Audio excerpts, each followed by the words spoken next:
সুজি তো অনেক খেয়েছো, এইভাবে একবার আম দিয়ে সুজি বানিয়ে দেখো। আমের হালুয়া একবার খেলে বারবার খেতে ইচ্ছা করবে, কিন্তু দুঃখের বিষয় এখন আম যাওয়ার মুখে। চটপট বানিয়ে খেয়ে নাও। নমস্কার বন্ধুরা, আমার চ্যানেলে তোমাদের সবাইকে স্বাগত জানাই। এই দেখো হিমসাগর আম এখন যাওয়ার মুখে প্রায়। অনেক খেয়েছি, মানে পিউরি করে খেয়েছি, সোজা মানে একদম গোটা খেয়েছি, অনেক কিছু খেয়েছি। আজকে খাবো কি বলতো, মানে তোমরা খাবে, আমি নয়। সেটা হলো আমের হালুয়া, মানে সুজি দিয়ে আম দিয়ে করবো। এই যে সুজি নিয়েছি আর আম নিয়েছি। কি বলতো, এত আম আছে, তার মধ্যে এ হলো আমের রাজা, সে হলো হিমসাগর। আমার অন্তত তাই মনে হয়, তোমাদের কোনটা প্রিয় আমি জানি না, তবে এ যাওয়ার মুখে আমি খুব কান্নাকাটি করছি। তাই যতটা শেষ পাতে চেটেপুটে খাওয়া যায়, এটাকে তো ধরে রাখতে হবে। এর স্বাদেই শীতকালে যেমন আমি গুড়, এই যে আজকে গুড়ও নিয়ে চলে এসেছি, শীতকালে গুড়কে ধরে রেখে দিচ্ছি, কিন্তু এ তো ধরে রাখা যাবে না। তাই দুঃখের সাথে আজকে দুঃখের সাথে একে ধরে রাখার চেষ্টা করছি। আর দু একদিন ব্যাস শেষ। তো চলো শুরু করা যাক। একটা মিক্সি জার নিয়ে নিয়েছি আর আমটাকে ভালো করে ধুয়ে নিয়েছি। এবার এটাকে কেটে নেব।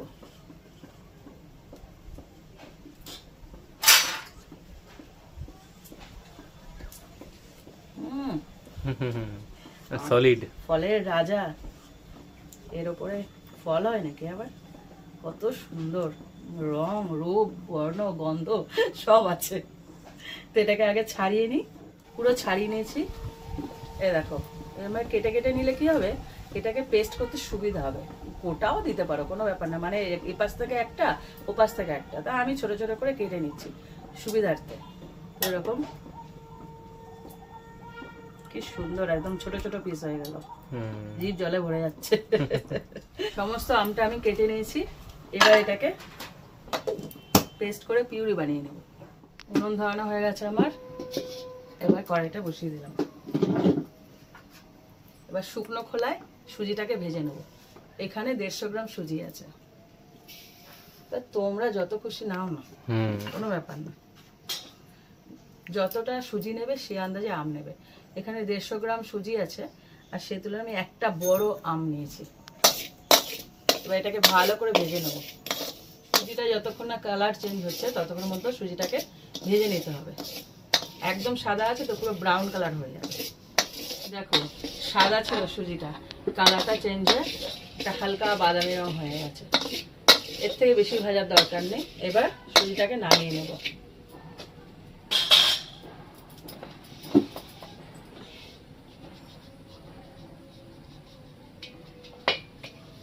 এবার এই কড়াইটাই বসিয়ে দিচ্ছি। প্রথমে দিয়ে দিচ্ছি ঘি।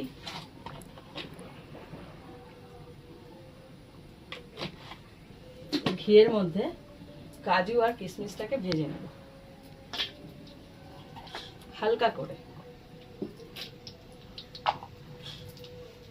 ঘিয়ের মধ্যে ভাজলে না যে ফ্লেভারটা খুব সুন্দর লাগে, আর কাজুর ভাজার পর না বেশি সুন্দর লাগে খেতে, মচমচে লাগে।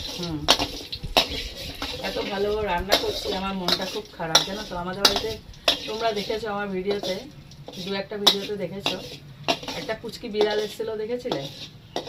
আমাকে খুব পাশে ঘুরতো, হ্যাঁ, বলতাম রান্না করতে দে, কথা বলতে দে, মেয়া মেয়া করতো।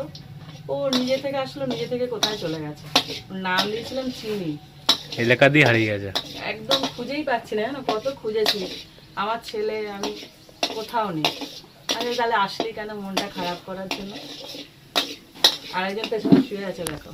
এটাকে আমি ছোট্ট থেকে বড় করেছি, বাড়িতে থাকে না, মানে বাইরে থেকে আসে খায় চলে যায়। এসব পশুরা কি বলতো মায়ায় জড়ায়। 4-5-6 দিন ছিল মনে হয় আমার কাছে। দেখো এটা ভাজা হয়ে গেছে, এটা তুলে নিচ্ছি।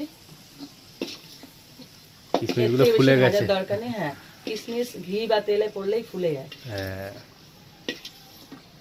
হালকা করে ভাজবে, যখন ভাজবে ফ্লেমটা একদম কম রাখবে, কারণ খুব তাড়াতাড়ি মানে ঘি গরম হয়ে যায়। হ্যাঁ, ঘি গরম হয়ে যায় আর কিশমিশটাও তাড়াতাড়ি রেডি হয়ে যায়। এবার এই তেলের মধ্যে এখানে কটা ছোট এলাচ আমি থেতো করে নিচ্ছি, তবে পুরো ফ্লেভারটা আসবে।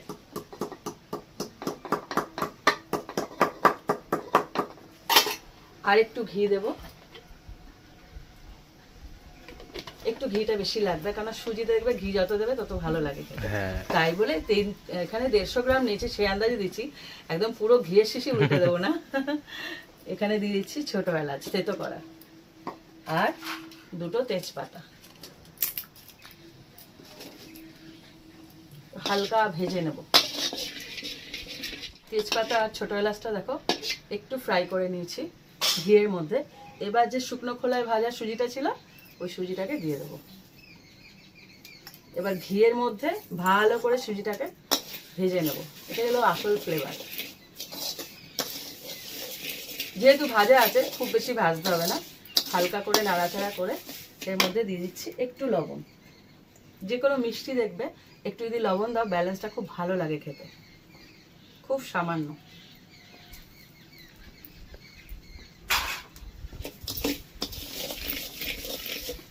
এর মধ্যে এবার দিয়ে দিচ্ছি যে আমটা পিউরি করে এনেছিলাম পেস্ট করে, ওইটা। এবার তো আসলে স্বাদ ঢুকলো। হ্যাঁ, এবার সুজির সাথে এটাকে একটু ভালো করে নেড়ে চেড়ে নেব। কালার কি সুন্দর হয়ে গেছে, হ্যাঁ দারুণ লাগছে। আমের পিউরি আর সুজি দেখো ভালো করে ভেজে নিয়েছি। এবার যে ভাজা কাজু কিশমিশটা এর মধ্যে আমি দিয়ে দেবো।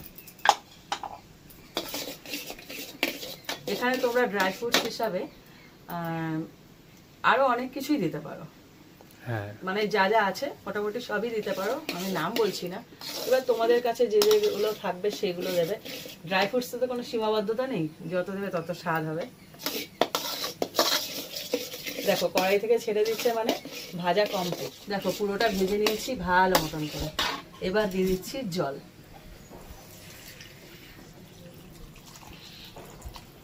সুজিতে দেখবে প্রচুর জল খায়, সেই আন্দাজে দুধ বা জল যেটাই দাও সেটা দেবে।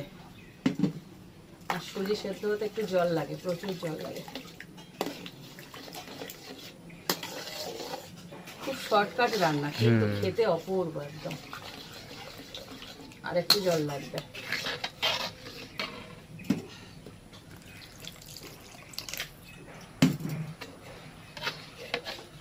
চিনি কিন্তু বা মিষ্টি যেটাই দাও, গুড় বা মিষ্টি চিনি দাও, সেটা কিন্তু প্রথমে না, জলটা দিয়ে ফুটতে দেবে, তারপরে দেবে। সুজিতে জল দেওয়ার আগেও জল দেওয়ার পরেও সমানে কিন্তু নাড়তে হবে। সুজি এমন একটা জিনিস, যতই জল দাও আস্তে আস্তে দলা পাকাতে থাকে আর ঘন হতে থাকে, তার জন্য একটু নাড়তে হবে। দেখো ফুট ধরে গেছে, আস্তে আস্তে ফুটতে শুরু করেছে। ঠিক এই সময়ে বললাম না, চিনি বা গুড় যাই দাও, আজকে আমি 2টো মিশিয়ে দেবো। এখানে দিচ্ছি চিনি একদম অল্প, এই 50 গ্রাম বা 75 গ্রাম হবে, একদম অল্প। আসল দেবো গুড়টা, তার জন্য চিনিটা কম দিয়েছি। এবার তোমাদের কাছে যদি গুড় থাকে ভালো, না হলে শুধু চিনি দিয়ে করবে। আমার কাছে তো আছে খাজানা। এই দেখো আমি এটা সব, মানে কি বলো, সম্পদ আছে না, তার থেকেও যত্ন করি। এই দেখো, কে বলেছে শীতকাল আমার কাছে নেই? আমার কাছে সব সময় শীতকাল থাকে। এই দেখো, এবার পরিমাণ বুঝে মিষ্টিটা দিতে হবে। চিনি আর গুড় দুটোই মিশিয়ে দিচ্ছি। এই গুড়টা, এটা তো খেজুরের গুড়, গন্ধর জন্য আর আহা যে ফ্লেভারটা ছাড়বে না। তোমাদের রাগ হচ্ছে? তোমরা ওইভাবে জমিয়ে রাখবে, সারা বছর ফ্রিজের মধ্যে রেখে দেবে, থেকে যাবে এরকম একটা ক্যানে করে। হ্যাঁ কিচ্ছু না, এই তো আর কমাস পরে শীত, আমি আবার পেয়ে যাব। দড়া যাতে এইসব মিষ্টিগুলো পায়েসগুলো করার জন্য একে রেখে দিয়েছি। আমার কাছে পাটালিও আছে একদম ভালো মতো মিষ্টি করার জন্য। এই লিকুইডটা না মিষ্টিটা একটু কম হয় পাটালির থেকে, তুলনামূলক একটু বেশি লাগে আর কি। এই ক্যানটা পুরো ভর্তি ছিল, এখন হাফ হয়ে গেছে। এই দেখো আমার দেয়া কমপ্লিট। এবার শুধু সুজিটা ঘন হওয়া বাকি, সমানে নাড়তে হবে। সুজির কাজই তাই, দলা হয়ে যাওয়া, তাই ওকে নাড়তেই হবে। দেখো কালারটা চেঞ্জ হয়ে যাচ্ছে, কিন্তু এদিকে পাকা আম, তাও আবার হিমসাগর, তারপরে আবার গুড় আছে, নলেন গুড়। ভেবে দেখো ব্যাপারটা কেমন হতে চলেছে। গুড়ের কালার ছাড়ছে এবারে। হ্যাঁ, দুটো মিলে একদম মিষ্টান্ন কাকে বলে, কাঁসার কড়াইতে। আজকে আমার ভীষণ আনন্দ মনে, হ্যাঁ আর মাছ মাংস দেখলে এত খুশি হই না। তো এটাকে যতক্ষণ না ঘন হচ্ছে এরকম নাড়তে থাকি। দেখো যখন এটা ফুটবে তখন কিন্তু ডিস্টেন্স মেনটেন করবে। দেখো ফুটছে কিন্তু, আর হ্যাঁ। সমানে আমি নেড়ে যাচ্ছি। সুজির কাজই তাই, ও ফুটবে আর লোককে জ্বালাবে। আস্তে আস্তে এটা ঘন হতে থাকবে। এটা যখন ফুটবে না একটু দূরে থাকবে, এরকম নেড়েই যেতে হবে, না হলে আবার মানে তলায় লেগে যেতে পারে। তার জন্য যখন ও ফুটতে থাকে না, ফুটতেই থাকে, থামবে না। তা আমি নেড়ে যাই, আস্তে আস্তে এটা ঘন হয়ে যাবে। দেখো নাড়তে নাড়তে আমি পুরো বুড়ো হয়ে গেলাম। সমানে হাতটা চালাতে হচ্ছে, যেহেতু সুজি লেগে যেতে পারে তার জন্য।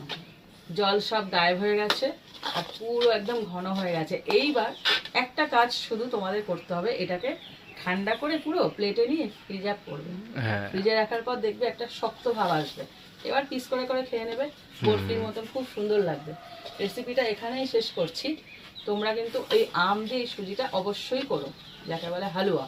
হুম আমরা তো সুজি বলি, অনেকে হালুয়া বলে। আমি হাত নাড়াতে নাড়াতে কথা বলছি।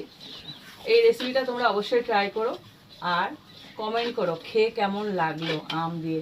এই আজকালের মধ্যেই করবে, আজকে ছাড়বো, কালকের মধ্যে করবে বা পরশুর মধ্যে করবে, কারণ এরপরে এই আমটা আর পাবে না। হুম তার জন্য বলছি একদম কুইক করে টোরে খেয়ে ফেলে আমাকে কমেন্ট করো তো।